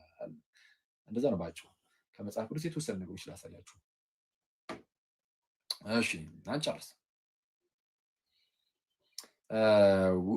ውህደቱ እንዴት ነው የሚለውን እሺ ከፊልጵስዩስ ምዕራፍ 2 ቁጥር 6 ላሳያችሁ። ፊልጵስዩስ ምዕራፍ 2 ቁጥር 6 እንደዚህ ይላል፣ እርሱ በእግዚአብሔር መልክ ሲኖር ሳለ ከእግዚአብሔር ጋር መስተካከልን መቀማት እንደሚገባ ነገር አልቆጠረውም ይልና ልክ እርሱ በእግዚአብሔር መልክ ሲኖር ሳለ፣ አሁን ሁለት መልክ ነው እዚህ ጋር የሚናገረው፣ ስለ ሁለት መልክ ይናገራል።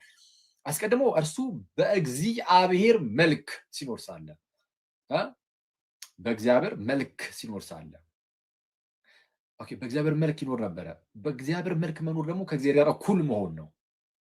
ማስረጃ እዛው ራሱ ጳውሎስ ነግሮ ነው። ምን ብሎ እርሱ በእግዚአብሔር መልክ ሲኖር ሳለ ከእግዚአብሔር ጋር እኩል መሆንን መቀማት እንደሚገባ ነገር ሳይቆጥር ይላል። ወይም መቀማት እንደሚገባ ነገር ሳይቆጥር ከእግዚአብሔር ጋር ምን ማለትን እኩል መሆንን በእግዚአብሔር መልክ ሲኖር ሳለ ከእግዚአብሔር ጋር እኩል መሆንን ኢኳል መሆንን ወይም መስተካከልን ከእግዚአብሔር ጋር መተካከልን መቀማት እንደሚገባ ነገር ሳይቆጥር ምን አደረገ ይላል። ቀጠል አድርጎ ሳይቆጥር እሺ እንደሚገባ ነገር አልቆጠረውም። እሺ ነገር ግን የባሪያን መልክ ይዞ በሰው ምሳሌ ሆኖ ራሱን ባዶ አደረገ። ከላይ የእግዚአብሔር መልክ አለ፣ ቀጠል አድርጎ ደግሞ የባሪያ መልክ አለ። በእግዚአብሔር መልክ ይኖር ነበረ ከዘላለም። በእግዚአብሔር መልክ ሲኖር ሳለ ከእግዚአብሔር መተካከል መቀማት እንደሚገባ ነገር አልቆጠረውም። ነገር ግን ደግሞ ምን አደረገ? የባሪያን መልክ ደግሞ ያዘ። ምን አደረገ? የባሪያን መልክ። አሁን በዘመን ፍጻሜ ነው። ከዘላለሙ እርሱ በእግዚአብሔር መልክ ይኖር የነበረ ነው። ከእግዚአብሔር ጋር እኩል ሆኖ የሚኖር የነበረ ነው። ያ ራሱ በእግዚአብሔር መልክ ይኖር የነበረው ግን ምን አደረገ አለ? የባሪያን መልክ ያዘ። የባሪያን መልክ ያዘ። እሺ የባሪያን መልክ ያዘ። የባሪያ መልክ ማለት የኛ ማለት ነው። ስጋው በምስሉም እንደ ሰው ተገኝቶ ራሱን ባዶ አደረገ። ቆይ አሁን እዚህ ጋር ተመልከቱ። አሁን አንድ ጥያቄ ልጠይቃችሁ። የባሪያን መልክ ያዘ። ማን ነው የባሪያን መልክ ያዘ ማለት? ኢየሱስ ምናምን ብቻ ብላችሁ እንድታልፉት ሳይሆን እዚህ ክፍል ላይ ጳውሎስ በተናገረው መሰረት ብቻ ነው። ፊልጵስዩስ ምዕራፍ 2 ቁጥር 6 እንዲህ ነው የሚለው፣ እርሱ በእግዚአብሔር መልክ ሲኖር ሳለ፣ በማን መልክ? በእግዚአብሔር መልክ ሲኖር ሳለ ከእግዚአብሔር ጋር መተካከልን መቀማት እንደሚገባ ነገር አልቆጠረውም። ስለዛ በእግዚአብሔር መልክ ይኖር የነበረ ነው ብሎናል። እሺ አሁን እሱን በጭንቅላታችሁ ያዙ። ነገር ግን የባሪያን መልክ ይዞ በሰው ምሳሌ ሆኖ ራሱን ባዶ አደረገ ይላል። የባሪያን መልክ የያዘው ማን ነው? በእግዚአብሔር መልክ ይኖር የነበረው ራሱ ነው። ስለዚህ ስለ እርሱ ሲነገር ቃል ማለት ነው። ባጭሩ ስለ ቃል ሲነገር ስጋ ሆነ እንደተባለው የባሪያን መልክ ያዘ። ቃል ስጋ ሆነ ማለት ስጋን የራሱ አደረገ ማለት ነው። የባሪያን መልክ ያዘ። ልክ ዕብራውያን ምዕራፍ 2 ቁጥር 14 ጀምሮ እንደተናገረው ምንድነው ልጆቹ ሁሉ በስጋና በደም እንደሚካፈሉ እንደሚለው ክፍል ላይ ማለት ነው። እሱ ራሱ በሞት ላይ ስልጣን ያለውን በሞት እንዲሽር እርሱም ዲያብሎስ ነው ይልና እንዲሁ በስጋና በደም ተካፈለ ይላል። ተካፈለ ይልና የአብርሃምን ዘር ይዟል እንጂ የመላእክትን ያዘ አይደለም ይላል። የማንን ዘር ነው ያዘው? የአብርሃምን ዘር የአብርሃምን ዘር የመላእክትን አይደለም፣ የአብርሃምን ዘር። ሰውነቱ ላይ ይህንን አላነሳሁላችሁም ነበረ፣ በጣም ይቅርታ። የአብርሃም በስጋና ደም ተካፈለ የሚለው ያው እዚህ ክፍል ላይ ነው። የአብርሃምን ዘር ይዟል፣ በግልጽ የአብርሃምን ዘር ይዟል ነው የሚለው መጽሐፉ ሲናገር። ስለዚህ የአብርሃምን ዘር ይዟል። ልክ ፊልጵስዩስ ምዕራፍ 2 ቁጥር 7 ላይ እንደሚለው የባሪያን መልክ ያዘ እንደሚለው የባሪያን መልክ ይዞ በሰውም ምሳሌ ሆኖ ራሱን ባዶ አደረገ። ራሱን ባዶ አደረገ። በምስሉም እንደ ሰው ተገኝቶ ራሱን አዋረደ። እሺ ራሱን ባዶ አደረገ። ማነው ራሱን ባዶ ያደረገው? ዘላለማዊው ያ ራሱ ከእግዚአብሔር ጋር እኩል ሆኖ ይኖር የነበረው እሱ ራሱን ባዶ አድርጓል ተባለ። ስለዚህ ባዶ አደረገ የተባለው ለስጋ ብቻ የሚሰጥ አይደለም። በቃ ቃል ነው ራሱን ባዶ አደረገ የተባለው። ለምን? ስጋን ከራሱ ጋር ስላዋሃደው በስጋ በኩል ያለው ነገር ለቃል ይነገራልና ማለት ነው። ራሱን ባዶ አደረገ ይልና በምስሉም እንደ ሰው ተገኝቶ ራሱን አዋረደ። በምስሉም እንደ ሰው ተገኝቶ ራሱን አዋረደ። ማን? ከዘላለሙም ያለው ያ ቃል ራሱ እንደ ሰው ተገኝቶ ራሱን አዋረደ። ለሞትም ይኸውም የመስቀል ሞት እንኳን የታዘዘ ሆነ። ማን? ራሱ ከዘላለም ያለው እርሱ ለሞትም ይኸውም ለመስቀል ሞት እንኳን የታዘዘ ሆነ ተባለ። ስለዛ ሞተ ማለት ነው። ቃል ሞቷል። አዎ በስጋ ሞተ። ስጋ ሆና የባሪያን መልክ ያዘና ይኸው ሞተ በተዋሃዶ በዛ በስጋው። ስለዛ ውህደቱ የዚህን ያህል ነው። አምላክ ሞተ ተብሎ እንኳን እስኪነገር ድረስ አሁን ሙስሊሞች አይታል አምላክ ሞተ፣ አምላክ ደከመ፣ አምላክ ተራበ፣ አምላክ ተጠማ ብለው ሞክ ለማድረግ ይሞክሩ የለ ጌታችን ኢየሱስ በረ የሚያሳፍራቸው። አዎ አምላክ አይሞትም፣ ግን የሚሞት ስጋን የራሱ አድርጓል። አምላክ አይራብም፣ አዎ ግን የሚራብ ስጋን የራሱ አድርጓል። አምላክ አይጠማም፣ አዎ ግን የሚጠማ ስጋን የራሱ አደረገና በዛ የራሱ ባደረገው ስጋ በኩል ተጠማ፣ የራሱ ባደረገው ስጋ በኩል ተራበ፣ የራሱ ባደረገው ስጋ በኩል ሞትን እንኳን ቀመሰ። ስለማን? ስለ ሁላችን ተብሎ ተነገረ ማለት ነው። ስለዛ እርሱ አምላክ ሞቷል ተብሎ ሊነገር ይችላል። ልክ ዮሐንስ ወንጌል ምዕራፍ 3 ቁጥር 16 ላይ በእርሱ የሚያምን የዘላለም ሕይወት እንዲኖረው እንጂ እንዳይጠፋ እግዚአብሔር አንድያ ልጁን እስኪሰጥ ድረስ ዓለምን እንዲወዱት አለ። አንድያ ልጁን እስኪሰጥ ያለው ምን ብሎ እስኪሰጥ ነው? ሙት ብሎ አይደለ? እንዲሞት ማለት ነው የሰጠው። የሞተው ብቸኛ የእግዚአብሔር ልጅ ነው። አንድ የእግዚአብሔር ልጅ ሞቷል። ትክክል። ባሪያዎቹን አስቀድሞ ላከ፣ ባሪያዎቹን ገደሉ። ልክ ልጁን ሲልክ ምንድን ነው የሚለው የማቴዎስ ወንጌል ላይ ምሳሌውን ሲሰጥ ወራሹ መጣ በሉ እንግደለው ብለው ልጁን ደግሞ ገደሉት ይላል አይደለ? ስለዚህ የእግዚአብሔር ልጅ ተገድሏል ወይም ሞቷል? አልሞተም። የእግዚአብሔር ልጅ ሞቷል። ማን? ብቸኛ ልጁ። ብቸኛ ልጁ ከተባለ አምላክነቱን የሚያስታውስ ነው። አለቀ። ብቸኛ ልጅ፣ የገዛ ልጅ ከተባለ ቀደም እንዳሳያችሁ አምላክነቱን የሚያሳይ አይደለ? ሰው እርሱ ሞቷል። ስለዚህ አምላክ የምርም ሞቷል። በምን? በስጋ ሞተ እንዳለ አንደኛ ጴጥሮስ ምዕራፍ 3 ቁጥር 18 ላይ ማለት ነው። በስጋ ሞተ በመንፈስ ሕያው እንዳለ። እሺ ሮሜ 8:32 ላይም ቅድም እንዳልኳችሁ ለገዛ ልጁ ያራራለታል። ለሞት አሳልፎ የሰጠው ማለት ነው። ለገዛ ልጁ ያራራለታል። የገዛ ልጁ ሞቷል። የገዛ ልጁ ዘላለማዊ ልጁ ነው፣ ቃሉ ነው። ያ ቃል መጥቶ ሞቷል። በምን? በስጋ የራሱ ስላደረገው ስጋ እውነተኛ ውህደት ስላለ አምላክ ሞተ ተብሎ ይነገራል። ግን በስጋ በኩል አምላክ ሞተ፣ ተራበ፣ ተጠማ ተብሎ እንደዚህ ሊነገር ይችላል። ለስጋ የሚነገሩ ነገሮች ሁሉ ለቃልም ይነገራሉ። ስለዚህ አምላክነትን ከሰውነት እንደዚህ አዋህዶ ነው የያዘው ማለት ነው። በመጀመሪያ ቆሮንቶስ መልእክቱ ምዕራፍ 2 ቁጥር 8 ላይ ቅዱስ ጳውሎስ ምን ይላል? ከዚች ዓለም ገዢዎች አንዱ እንኳን ይህንን ጥበብ አላወቀም፣ አውቀውስ ቢሆን የክብርን ጌታ ባልሰቀሉት ነበር ይላል። አውቀውስ ቢሆን የክብርን ጌታ ባልሰቀሉት ነበረ። የተሰቀለው የክብር ጌታ ነው። የክብር ጌታ ደግሞ አምላክ ብቻ ነው። መኳንንት ደጆችን ክፈቱ፣ የክብር ጌታ የክብር ንጉስ ይግባ ብሎ መዝሙር ላይ እንደተናገረው የክብር ንጉስ የክብር ጌታ ሲባል ለእግዚአብሔር ብቻ ነው የሚሰጠው። የክብር ጌታ ተብሎ የተጠራ ፍጡር የለም በመጽሐፍ ቅዱሳችን ላይ። ሰው የክብር ጌታ ተሰቅሏል ከተባለ አምላክ ነው የተሰቀለው። ንስጥሮሳውያን ግን የተሰቀለው ሰው ነው። ሰው ተሰቀለና ማነው መለኮቱ ጥሎት ሄደ አይነት ነገር፣ መለኮቱ ተለየው እና ሰውነት ብቻ ነው የተሰቀለው አይነት ነገር ይላሉ። ይሄ አደገኛ ኑፋቄ ነው። ሰው አልዳንም ያስብላል። ይሄ አይደል? አልዳንም ያስብላል። ለምን? እዛ ጋር የተሰቀለው በመስቀል ላይ ኖርማል ሜር ሰው ብቻ ከሆነ ይህ ማለት መለኮት ያልተዋህደው ከሆነ እንደኔና እንደናንተ አይነት ብቻ አይነት ሰው ማለት ነው ብቻ ይሆን። እንደዛ ከሆነ ሲጀምር የዓለምን ኃጢአት ማሰረይም አይችልም። እንዴት አይነት የማይወሰን መስዋዕትን እንዴት ማቅረብ ይችላል? አንድ ኖርማል ሰው ብቻ ይሆናል። ራሱ የማይወሰነው አምላክ ግን በስጋ ሲሞት የማይወሰን መስዋዕትን ማቅረብ ይችላል። ካሳን መክፈል ይችላል። ልክ እንደዛ ማለት ነው። እና ለአንዱ የሚነገረው ለሌላኛው ይነገራል። ዮሐንስ ወንጌል ምዕራፍ 3 ቁጥር 13 እንዲህ ይላል፣ ከሰማይ ከወረደ በቀር ወደ ሰማይ የወጣ ማንም የለም ይልና፣ ከሰማይ ከወረደ በቀር ወደ ሰማይ የወጣ ከሰማይ ከወረደ በቀር ወደ ሰማይ የወጣ ማንም የለም።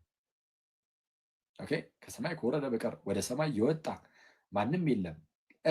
ማነው? ከእርሱ በቀር ማለት ነው። ይቅርታ፣ ከሰማይ ከወረደው በቀር ወደ ሰማይ የወጣ ማንም የለም። እርሱም ይላል ከሰማይ የወረደው ወደ ሰማይ የወጣው አንድ ብቻ ነው አለ። እርሱም በሰማያት የሚኖረው የሰው ልጅ ነው ይላል። በሰማያት የሚኖረው ወይም በሰማይ የሚኖረው የሰው ልጅ ነው። የሰው ልጅ ከተባለ የማርያም ልጅ ነው እናውቃለን። የማርያም ልጅ ከሰማይ ነው የወረደው። የማርያም ልጅ አሁን የማርያም ልጅ ሲል ስጋን እናስታውስበት የለ ስጋን የሚያስታውስ ነው። ግን ስጋ ብቻ ግን አይደለም። ኦፍኮርስ እሱ አምላክም ሰው የሚሆነው ስጉ ቃል እሱ የሰው ልጅ ይቅርታ፣ እሺ፣ እርሱ የእግዚአብሔር ልጅም የሰው ልጅም ተብሎ ይጠራል። እቺን ነገር ቻርጅን ሰካ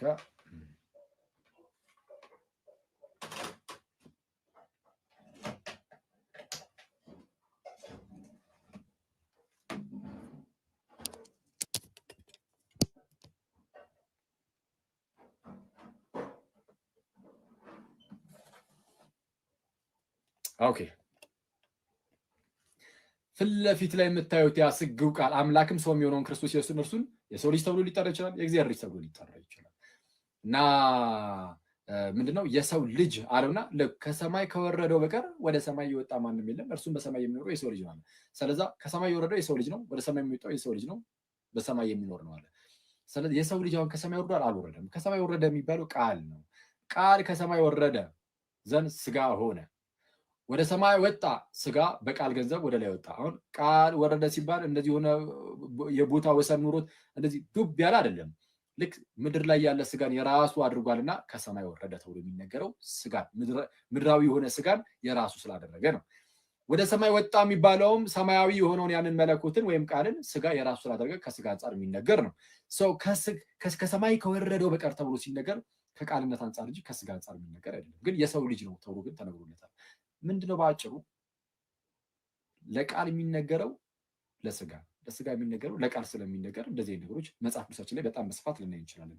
አንድ ጥቅስ ብቻ ልጨምርላችሁና እንጨርስ። እዛ ዮሐንስ ወንጌል ምዕራፍ 6 ቁጥር 62 ላይ እንግዲህ የሰው ልጅ አስቀድሞ ወደ ነበረበት ሲወጣ ብታዩ እንዴት ይሆናል ይላል። እንግዲህ የሰው ልጅ አስቀድሞ ወደ ነበረበት ሲወጣ ብታዩ ኦኬ፣ ወዴት? ወደ ሰማይ እና አስቀድሞ ወደ ነበረበት ሲወጣ ብታዩ ማን ነው ግን የተባለው? የሰው ልጅ። የሰው ልጅ አስቀድሞ የት ነበረ? የሰው ልጅ ሲባል ስለ ማርያም ልጅ ነው እየተወራ ያለው። አሁን የሚነጣጠል ከሆነ የማርያም ልጅ የምርም የእግዚአብሔር ልጅ ካልሆነ የማርያም ልጅ በቃ ምንም ሰማይ አልነበረም ያስብላል። አይቷል። የማርያም ልጅ ተብሎ የሚጠራው ግን ስጋው ብቻ ሳይሆን ልቃሪዮሳውያን ማን ነው ንስጥሮሳውያን እንደሚሉት ስጋው ብቻ ሳይሆን ውህድ የሆነውን እርሱን ስለሆነ የማርያም ልጅም የእግዚአብሔር ልጅም እያለ የሚጠራው አስቀድሞ ነበረ ሲባልም የማርያም ልጅ ብሎ ሊጠራው ይችላል። ኦኬ፣ ከእርሷ የሚወለደውንም የእግዚአብሔር ልጅ እያለ ይጠራዋል። ከአንቺ የሚወለደውም የቅዱስ የእግዚአብሔር ልጅ ነው ብሎ መልአኩ እንደተናገረ ማለት ነው። ስለዛ ውህድ ነው ነው። በቃ በአጭሩ ነገረ ክርስቶስ ይሄ ነው። አምላክ ነው፣ ሰው ነው። አምላክነትና ሰውነት ተዋህዶ ግን አንድ ጌታ ነው። አንድ ጌታ ነው። በቃ ይሄ ነገረ ክርስቶስ ይሄ ነው። ግን እዚህ ላይ አንዳንድ የተለያዩ ጥያቄዎች ይነሳሉ። ለምሳሌ ክርስቶስ ያው እንደምታውቁት አምላክ ሰው ሆነ። ሰው ከሆነ በኋላ ስለ ሁላችን ሞተልን። እስላሞች ኢየሱስ አልሞተም ይላሉ። ቁርአናቸው ኢሳ አልሞተም፣ አልሰቀሉትም፣ አልገደሉትም፣ እንደውም ሰቀል ነው ገደል ነው የሚሉትን ረገምናቸው ይላል። ግን ለእነርሱ ተመሰለባቸው ይላል። እንደው የሞተ የተሰቀለ መሰላቸው እንጂ አልገደሉትም፣ ተመሰለባቸው የሚል ነገር ስላለ እንደው እና አንዳንዶቹ ሲያብራሩት በመልኩ ያብራሩታል። ኢየሱስን የሚመስል ፊት ለአንዳቸው ሰጠና፣ ለምሳሌ ወይ ለይሁዳ ሊሆን ይችላል፣ ወይ ደግሞ ለቀሪናው ስምዖን ሊሆን ይችላል። ለአንዳቸው የኢየሱስን መልክ ሰጣቸውና ከዛ በኋላ እንዲሰቀል አደረገ። ከዛ በኋላ ጋር ሲሰቀል ኢሳ ራቅ ብሎ እያየ እንግዲህ ያመለጠ ማለት ነው። ከዛ በኋላ ወደ እንትን ሄደ፣ ወደ ሰማይ ተወሰደ አይነት ነገርን ያስተምራሉ። ይሄ ኑፋቄ ይባላል። ባጭሩ አደገኛ ኑፋቄ ነው፣ ምንፍቅና ነው። አሁን ቆይ አንድ ይቅርታ፣ ኢሳ ከሆነ አያገባል። ኢሳ ስለ ኢሳ የኛ ጉዳያችን አይደለም። ኢሳን አናውቀውም። ኢሳ ኢየሱስ አይደለም። የመጽሐፍ ቅዱሱ ኢየሱስ ኢሳ አይደለም በፍጹም። የመጽሐፍ ቅዱሱ ኢየሱስ እርሱ የእግዚአብሔር ልጅ የተሰቀለው የሞተው ከሙታን ደግሞ በድል የተነሳው ጌታ ኢየሱስ ብቻ ነው። አለቀ።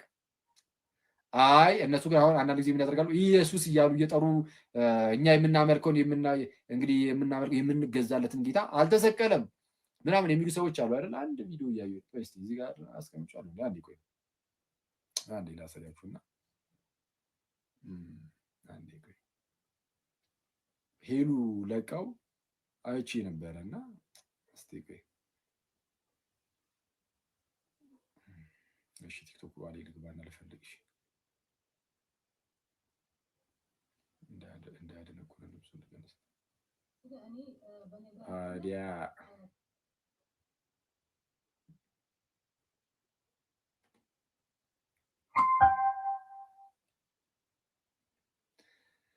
እሺ ሄለን ድፊባቸው። ሄሉ ግን እየጠፋች ነው ጋይስ። የምር ሄሉ ታውቃታላችሁ ጋይስ አይደል? ማለት ታውቃታላችሁ ሳይሆን የማታውቃት ሰዎች አዳዲስ ሰዎች መምጣት ጀመራችሁ እንዴ? ሄሉ የምትባል ልጅ አለች፣ በጣም የተወደደች እህት በጣም እሺ። ኢየሱስን አልመቱትም፣ አልቀጠቀጡትም። እሺ ያው ኢየሱስን አልመቱትም፣ አልቀጠቀጡትም፣ አልገደሉትም። ኢየሱስን አልመቱትም፣ አልቀጠቀጡትም፣ አልገደሉትም። በቁርአን አስተምሩ ወማ ቀተሉሁ ወማ ሰለቡሁ አበደን። በጌታቸው ላይ አላህን ትተው ፍጡርን አያመልኩም። አበደን ኢየሱስን አያመልኩም። አበደን አበደን አበደን አበደን። እሺ ኢየሱስን አልመቱትም፣ አልቀጠቀጡትም፣ አልገደሉትም። በቁርአን አስተምሩ ወማ እሺ በቁርአን አስተምሩ። አያችሁ ማን ያለችው? ኢሳን ሳይሆን ኢየሱስን ያለችው። ሰው ኢየሱስን ካለች ያው እኛ የምንጠራውን መሆኑ ነው። ስለዚህ ቁርአን ምን አለ ምን አለ የኛ ጉዳያችን አይደለም ማለት ነው። ቁርአን አልሰቀሉትም አለ አልገደሉትም አለ ምናምን ነው። ቁርአን ስላለ አይደለም። ኑፋቄ ይባላል። ይሄ ምንፍቅና ነው ማለት ኢየሱስን የኛን ጌታ ኢየሱስን የመጽሐፍ ቅዱሱን ኢየሱስን ከሆነ እየተወራ ያለው የመጽሐፍ ቅዱሱ ኢየሱስ የተሰቀለ ነው። ቅዱስ ጳውሎስ ምን አለ በመጀመሪያ ቆሮንቶስ መልእክቱ ምዕራፍ 1 ላይ አይሁድ ምልክትን ይሻሉ፣ የግሪክ ሰዎችም ጥበብን ይሻሉ፣ እኛ ግን የተሰቀለውን ክርስቶስን እንሰብካለን ነው የሚለው። ስለዚህ ክርስቶስ የተሰቀለ ነው። እኛ በዚህ መልኩ ላቅርብላችሁ። ሙሐመድ ጌታችን ኢየሱስ ክርስቶስ ከተሰቀለ ከ600 ዓመት በኋላ መጥቶ አልሰቀሉትም አልገደሉትም የሚል ትምህርትን ይዞ መጣ። ጳውሎስ ግን ቀደም ብሎ ከ600 ዓመት በፊት ለመሐመድ ይመልስለታል። ምን ብሎ? መቼም አይሁድ ምልክትን ይሻሉ፣ የግሪክ ሰዎችም ጥበብን ይፈልጋሉ፣ እኛስ የተሰቀለውን ክርስቶስ ኢየሱስን እንሰብካለን ብሎ ይመልስለታል ማለት ነው። ስለዛ ክርስቶስ እርሱ የተሰቀለ የሞተ ሞቶ ደግሞ ያልቀረ የተነሳ ጌታ ነው። ስለዛ ክርስቶስ እንግዲህ እንደተሰቀለው እኔ ያው በመጽሐፍ ቅዱስ ብቻ አይደለም በታሪክ ውስጥም ሁሉ የታመነ ነው። በታሪክ ውስጥም ሁሉ ጌታችን ኢየሱስ መሰቀሉን በታሪክ ሳይቀር ይታመናል ማለት የታሪክ ምሁራንም ሳይቀሩ የታሪኩ አለ። ስለዛ ከታሪክ አንጻር በጴንጤናዊ በጲላጦስ ዘመን እንደተሰቀለ በቃ የዘርፉ ኤክስፐርቶች ሁሉ የሚያምኑት ነገር ነው። አስባል ከ600 ዓመት በኋላ መጡ የሆነ ነገር ሲቀር አክቹዋሊ ከ600 ዓመት በኋላ በሃይማኖት ደረጃ እንደዚህ ቀጥሎ መጣ እንጂ አሁንም ድረስ ከዛ በፊት መናፍቃን ክደውት ያውቃሉ። ይህንን ትምህርት የክርስቶስን መሰቀል መናፍቃን ክደውት ያውቃሉ። በይዜ ይህ ትምህርት ቀጥታ በእስልምና አይደለም የሚጀምረው፣ ቀጥታ በእስልምና አይደለም። እስልምናው ቀጥታ ራሱ የጀመረው ሳይሆን ከእርሱ ቀደም ያሉ መናፍቃን አስተምረውት ነበር። ምን አይነት ትምህርት ነው? እነ ባሲሊዴስ ምን አይነት ትምህርትን ያስተምሩ ነበረ? ማለት እነዚህ ኖስቲክ መናፍቃን አሉ። ማለት የዶሴቲዝም የሚባል እምነት አለ። የፋንታዝም እምነት ነው ብያችኋለሁ። ኢየሱስ ፋንተም ነው ማለት የሆነ ኢሉዥን አይነት ነገር እንጂ ስጋው እንደኛ ሪል ስጋ የሚራብ የሚጠማው አይደለም። በቃ የሆነ እንደው ዝም ብሎ መስሎ የመታየት ነገር ነው። ስለዛ ክርስቶስ የምርም አልተራበም፣ የምርም አልተጠማም፣ የምርም አልደከምም፣ የምርም አልታመመም ሲመታ አላመመውም፣ ምንም ህመም አይሰማውም። እንደውም ጭራሹን አልሞተም አልተሰቀለም ይላሉ። ስለዛ ምን ይላሉ? የቀሪናው ስምዖን ጌታችን መስቀል ተሸክሞ እንትን ያለው ማለት ነው ያገዙ ሰውዬ ያሸከሙት ሰውዬ እርሱ የኢየሱስን መልክ ወሰደ፣ ከዛ በኋላ ተሰቀለ። ኢየሱስ ግን ደግሞ የቀሪናውን ስምዖን መልክ ያዘና ከሩቁን እያያቸው ይስቅባቸው ነበረ የሚል ተረት በፊት ላይ ነበረ። በሰዓቱ እነ ቅዱስ ኢራኔስ ስለነበሩ እነ ቅዱስ ኢራኔስ ገርፎ ያባረሩት ምንፍቅና ነው። ይሄኛው ምንፍቅና ግን እነሱ እንደዚህ አይነት ምንፍቅናን ያስተማሩት ክርስቶስ እውነተኛ ስጋ የለውም ስራ ነው፣ እንዴት ሊሰቀል ይችላል የሚል ነገር ላይ ስለደረሱ ነው። ስጋን ደግሞ ይጠላሉ ኖስቲኮች እንደምታውቁት። እና በዛ ምክንያት አይ ስጋ እንደዚህ አይነት ስጋ የለውም አሉና አልተሰቀለም። የቀሪናው ስምዖን ነው የተሰቀሉ። ተመሰለባቸው። አልሰቀሉትም፣ አልገደሉትም፣ ግን ለእነርሱ ተመሰለባቸው። የቀሪናው ስምዖንን ፊት እሱ ላይ አደረገ። ማነው? የክርስቶስ ላይ ማለት የክርስቶስን መልክ ደግሞ የቀሪናው ስምዖን ላይ ያደረገና ከዛ በኋላ የቀሪናው ስምዖን ሲሰቀል ኢየሱስ ደግሞ ራቅ ብሎ በቀሪናው ስምዖን መልኩ ነው ይስቅባቸው ነበር። ተረት አለ፣ እንዲህ ያለ ተረት አለ።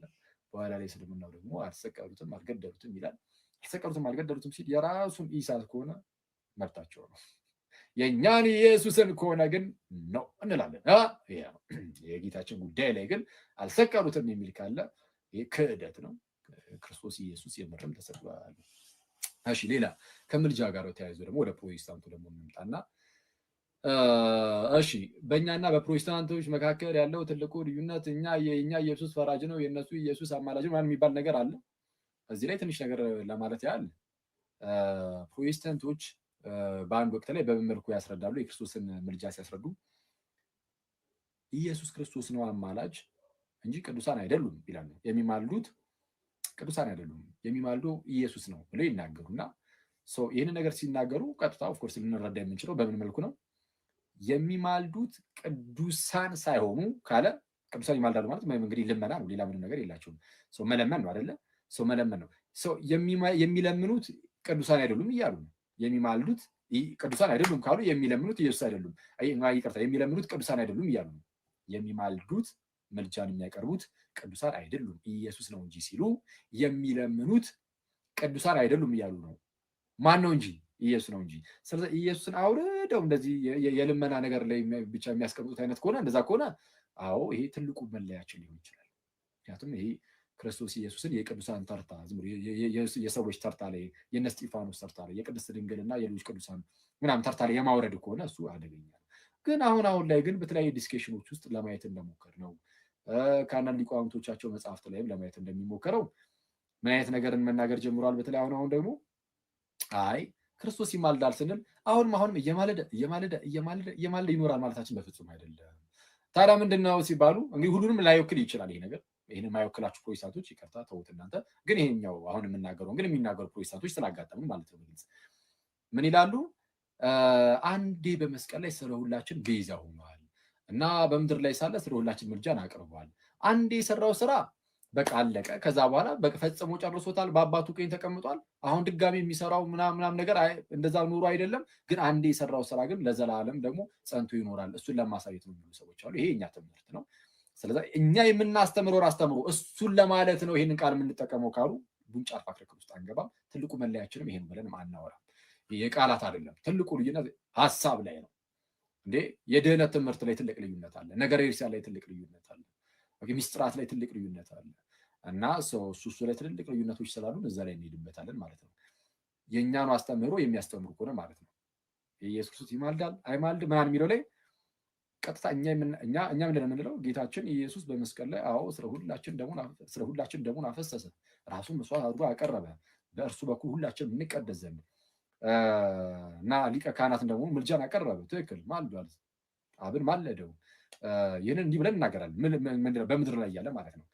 ዘን ዕብራውያን ምዕራፍ 10 ላይ እንደሚናገረው የኢየሱስ ክርስቶስን ስጋ አንድ ጊዜ ፈጽሞ በማቅረብ ተቀድሰናል ይልና ሊቀ ካህናት ሁሉ የብሉይ ኪዳን ሊቀ ካህናት ማለት ነው ዕለት ዕለት እያገለገለ እነዚያን ኃጢአትን ከቶ ሊያስወግዱ የማይቻላቸውን መስዋዕቶች ብዙ ጊዜ እያቀረበ ቆሟል ይላል። የብሉይ ኪዳን ሊቃነ ካህናት ዕለት ዕለት እያገለገለ ሁሌም ማገልገል ነው። እሺ እነዚያን ኃጢአትን ከቶ ሊያስወግዱ የማይቻላቸውን ብዙ መስዋዕቶች ብዙ ጊዜ እያቀረበ ቆሟል ይላል። እያቀረበ ምን ብሏል? ተቀምጧል ሳይሆን ቆሟል።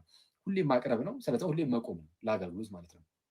ጌታችንስ ሲያነጻጽረው እርሱ ግን ይላል ስለ ኃጢአት ከኃጢአት ጋር በተገናኘ ማለት ነው። ስለ ኃጢአት አንድን መስዋዕት ለዘላለም አቀረበ እና በእግዚአብሔር ቀኝ ተቀመጠ ይላል። ቆመ ሳይሆን እንደነዛኞቹ እያቀረቡ መቆም ምናምን ሳይሆን ጌታችን ስለ ኃጢአት አንድን መስዋዕት ለዘላለም አቀረበ ተቀመጠ። ግን ያቀረበው ግን ለመቼ ለምን ያህል ጊዜ እንዲሆኑ ለዘላለም ነው ያቀረበው። አንዴ ሲያቀርበው ለዘላለም እንዲሆን አድርጎ አቀረበው። አሁንም ኢየሱስ ይህን ነገር እያደረገ ይኖራል ነው። ልክ አይ እናንተ የምትሉት ራሱን የምናምኑ ብለው ያው በምድር ላይ ያለው አንድ የሰራት ስራ እሷ ያው ለዘላለም እንዳላችሁት እሱን ለማመልከት ነው ይማልዳል የምንለው ካሉ ምንም ችግር የለም። የቃላት ችግር ነው እንዲያለን የቃላት ችግር አይደለም። የቃላት ችግር ከሆነ ቃሉን ማለት እነዚህ የተለያዩ ቃላትን መጽሐፍ ቅዱስ እንዲጠቀማቸው ይችላል። መጽሐፍ ቅዱስ የሆነ ቃልን ተጠቀመ ማለት መጽሐፍ ቅዱስ እንድትረግሙ አይደለም። ከምን አንጻር ተጠቀመው ተብሎ መታየት አለበት። ኦፍኮርስ ዝም ብሎ ስለተጠቀመው ብቻ ትጠቀማለህ ማለት አይደለም። ግን ቃሉን እንደ ቃል ግን ሊጠቀመው ይችላል መጽሐፍ አይደለ? ከዛ ከምን አንጻር ተጠቀመው የሚለውን ታብራራለህ። እነሱም እችን ቃል ተጠቀሜ እንደው ከዚህ አንጻር ብዬ ነው እናንተን የምታስተምሩትን የምናስተምረው ካሉ ክርክር አያስፈልገንም ማለት ነው አይደል? ኢየስ አያስፈልገንም። ጉንጭ አልፋ ክርክር ማለት ነው። ሌላ ብዙ ልዩነቶች ድህነት ላይ ልዩነት አለ። በቃ አለቀ። ድህነት ሴንተሩ ማዕከሉ ላይ ድህነት ላይ ልዩነት አለ። ሚስጥራቱ ላይ እንደዛ። እሺ ሌላ ምን አለ? ሌላ በቃ የሆነ ይበቃናል ማለት ነው።